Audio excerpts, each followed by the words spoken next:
Et si je vous disais que certains de vos choix de consommation sont manipulés depuis 100 ans? Découvrez l'inventeur du marketing, Edward Bernays, l'homme qui a transformé la démocratie en société de consommation.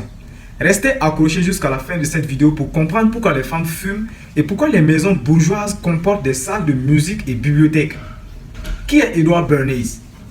Né en 1891 à Vienne, il est le double neveu du célèbre philosophe autrichien Sigmund Freud. Sa mère est la sœur de Freud, son père est le frère de Martha Bernays, l'épouse de Freud. Cette filiation influence sa pratique. Il utilise la psychanalyse pour manipuler l'inconscient collectif. Voici ses campagnes choc, de la cigarette féministe aux bibliothèques et salles de musique dans les maisons bourgeoises. L'une d'elles, intitulée Les Torches de la Liberté en 1929, avait pour objectif de casser le tabou des femmes fumant en public pour American Tobacco, Lucky Strike. Comme stratégie, Bernays consulte le psychanalyste Abraham Brill, qui assimile la cigarette à un symbole phallique et un flambeau de liberté.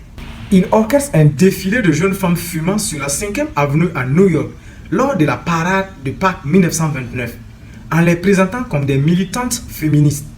Comme résultat, il obtient un buzz médiatique national, une hausse immédiate des ventes et une normalisation du tabagisme féminin.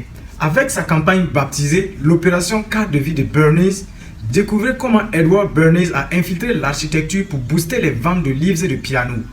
Après la Première Guerre mondiale, les industries du livre et du piano voient leurs ventes stagner. Certains fabricants comme American Piano and Company et des éditeurs font appel à Edward Bernays pour relancer la demande. Pour relancer les ventes de livres et de pianos, Bernays a ciblé les architectes. Il les a convaincus via des campagnes dans la presse spécialisée que toute maison bourgeoise respectable devait inclure une bibliothèque et une salle de musique. En faisant de ces pièces un symbole de statut social, il avait créé une demande artificielle. Les gens achetaient des livres et des pianos pour remplir les espaces que les architectes avaient conçus. Edward Bernays avait compris que pour vendre un produit, il fallait d'abord vendre un mode de vie, un rêve et une norme sociale. L'architecture n'était qu'un canal de plus pour son ingénierie sociale. Et vous, avez-vous une pièce dans votre maison dont vous n'avez jamais vraiment compris l'utilité? Dites-le en commentaire.